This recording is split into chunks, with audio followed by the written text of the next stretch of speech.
Ayan ang niluto ko guys ngayon. Tanghali, hipon. Then, walang katapusan na fish. And then,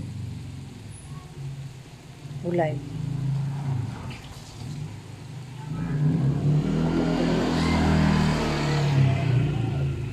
Yan ang aming niluto. Gusto.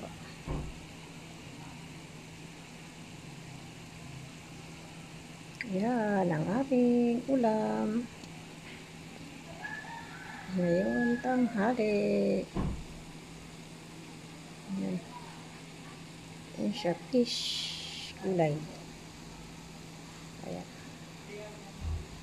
Gulay-gulay. Yung aking ulam. At ito.